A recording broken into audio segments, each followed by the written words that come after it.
আপনি কি জানেন যে ইউটিউব প্রতিদিন ৮০ কোটি ভিডিওকে রেকমেন্ড করে? কিন্তু কীরকম ভিডিও রেকমেন্ড করে এবং কেন করে?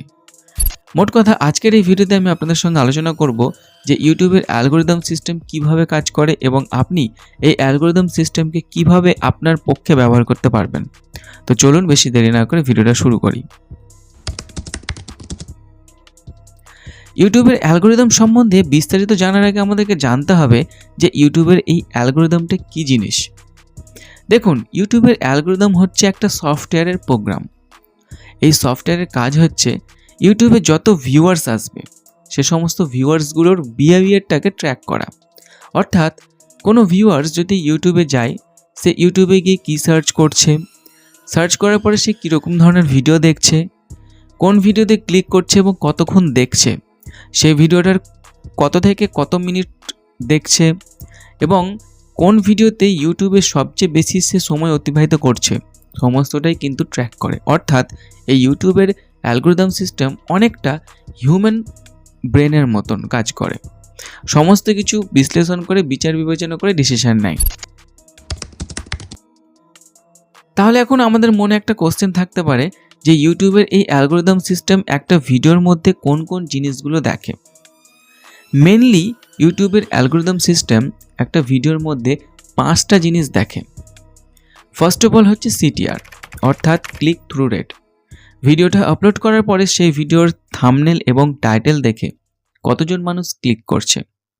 সেকেন্ড হচ্ছে ওয়াচ টাইম, অর্থাৎ 10 মিনিটের একটা ভিডিও হলে মানুষ সেই ভিডিওটার মধ্যে কতক্ষণ সময় কাটাচ্ছে বা কতক্ষণ দেখছে।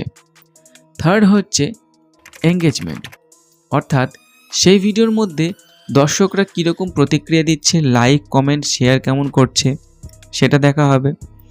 ফোর্থ হচ্ছে অডিয়েন্স রিটেনশন, অর্থাৎ একটা ভিডিওর মধ্যে দর্শক যখন যায় সেই ভিডিওটার কোন অংশ থেকে কোন অংশটুকু দর্শক দেখছে এবং কোন অংশটুকু স্কিপ করে দিচ্ছে সেটা কিন্তু ডিটেক্ট করা হয়। ফিফথ হচ্ছে কনসিস্টেন্সি, অর্থাৎ একটা ইউটিউবার সেই তার চ্যানেলের মধ্যে কত সময় অন্তর ভিডিও আপলোড করে। আজকে একটা ভিডিও আপলোড করলে নেক্সট ভিডিও কতদিন পর আপলোড করছে, তার মধ্যে সময়ের গ্যাপ কতটা, এটাই কিন্তু ট্র্যাক করা হয়। সেটা ট্র্যাক করার পরে দেখা হয় যে সেই ভিডিওটার মধ্যে কীরকম পারফরমেন্স এসছে, সেই হিসাবে কিন্তু সেই ভিডিওটার গুণমান বিচার করা হয়।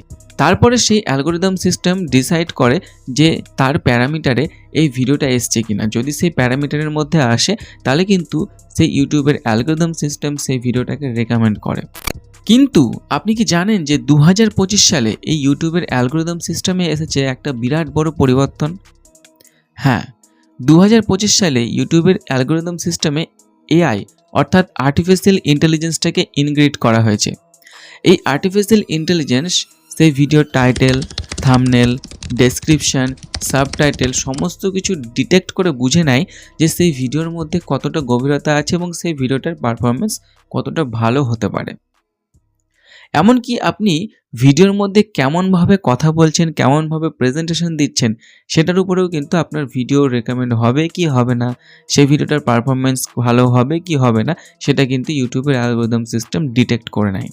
এখন আমাদের মনে একটা প্রশ্ন থেকে যায় যে তাহলে আমরা আমাদের এই ভিডিওগুলোকে কিভাবে অ্যালগরিদম ফ্রেন্ডলি করে তুলব। একটা ভিডিওকে অ্যালগরিদম ফ্রেন্ডলি করে তোলার জন্য সেই ভিডিওটার বানানোর আগে 4টে জিনিস লক্ষ্য রাখতে হবে। ফার্স্ট হচ্ছে সেই ভিডিওর হুক, অর্থাৎ ভিডিও যখন শুরু করা হবে তখন কিছু ইন্টারেস্টিং কোনো ওয়ার্ড বা ইন্টারেস্টিং কোনো লাইন বলা যাতে সেই ভিডিওর মধ্যে দর্শক আটকে থাকে। সেকেন্ড হচ্ছে সেই ভিডিওর স্ক্রিপ্ট, সেই ভিডিওর স্ক্রিপ্টটাকে এত ইন্টারেস্টিং করে বানাতে হবে, একটা কিউরিওসিটি তৈরি করতে হবে যাতে দর্শকরা সেই ভিডিও ছেড়ে না যায়। মাঝে মাঝে ইন্টারেস্টিং কোনো ওয়ার্ড ব্যবহার করতে হবে, অর্থাৎ কোনো একটা স্টোরি টেলিং থাকা যায়। আর স্ক্রিপ্ট যদি থাকে তাহলে ভিডিওর প্রেজেন্টেশন কিন্তু দুর্দান্ত হবে।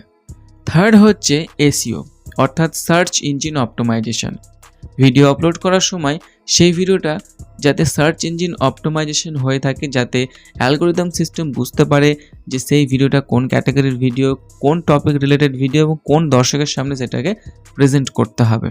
ফোর্থ হচ্ছে কল টু অ্যাকশন, অর্থাৎ একটা ভিডিও যখন আমি শেষ করব সেই শেষ করার আগের মুহূর্তে আমাকে অবশ্যই বলতে হবে যে ভিডিওটি যদি ভালো লাগে তাহলে অবশ্যই ভিডিওটি লাইক, শেয়ার এবং কমেন্টস অবশ্যই করবেন। এইভাবেই কিন্তু একটা ভিডিওর এঙ্গেজমেন্ট, অডিয়েন্স রিটেনশন বা অ্যালগোরিদম ফ্রেন্ডলি ভিডিও বানানো যায়।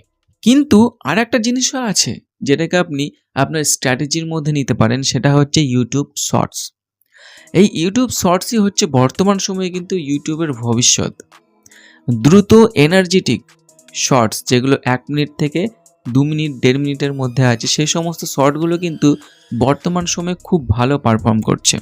প্রায় 1-8 ঘন্টার মধ্যে লক্ষ লক্ষ ভিউজ নিয়ে আসছে এই শর্টগুলো। আপনি কিন্তু আপনার স্ট্র্যাটেজির মধ্যে এই শর্টটাকেও কিন্তু নিয়ে আসতে পারেন, এবং সেই শর্টগুলি হবে ছোট স্ক্রিপ্ট এবং হাই এনার্জির। সেটা ভোকালও হতে পারে কিংবা ফেস ক্যামও হতে পারে। তবে শেষমেশ আমি একটা কথাই আপনাদেরকে বলবো যে ইউটিউবের অ্যালগোরিদম সিস্টেম কিন্তু কারো শত্রু নয়, বরঞ্চ বন্ধু। এই ইউটিউবের অ্যালগোরিদম সিস্টেমটাই কিন্তু ডিসাইড করে যে আপনার ভিডিও কাকে রেকমেন্ড করা হবে আর কাকে রেকমেন্ড করা হবে না। তারপরে আপনার ভিডিওর কোয়ালিটি কীরকম, ভিডিওর প্রেজেন্টেশন কীরকম, সমস্তটাই নির্ভর করে যে আপনার ভিডিওর মধ্যে ভিউজ আসবে কি আসবে না। এবার এই অ্যালগোরিদম সিস্টেমটাকে যদি আপনি আপনার ভিডিওর মধ্যে অ্যাপ্লাই করতে পারেন, তাহলে আপনিও আপনার ভিডিওগুলিকে লক্ষ লক্ষ মিলিয়ন্স অডিয়েন্সের সামনে পৌঁছে দিতে পারবেন। আপনার ভিডিও ভাইরাল হবে, আপনার চ্যানেলও গ্রো হবে। আশা করি আজকের এই ভিডিওর মাধ্যমে যে ইউটিউবের অ্যালগোরিদম সিস্টেম কী এবং কীভাবে কাজ করে সমস্তটাই ডিটেলসে বোঝাতে পেরেছি। ভিডিওটা কেমন লাগলো সেটা অবশ্যই কমেন্ট করে জানাবেন, আর যদি ভিডিওটি ভালো লাগে তাহলে অবশ্যই ভিডিওটি লাইক, শেয়ার এবং চ্যানেলটিকে সাবস্ক্রাইব করবেন। ধন্যবাদ।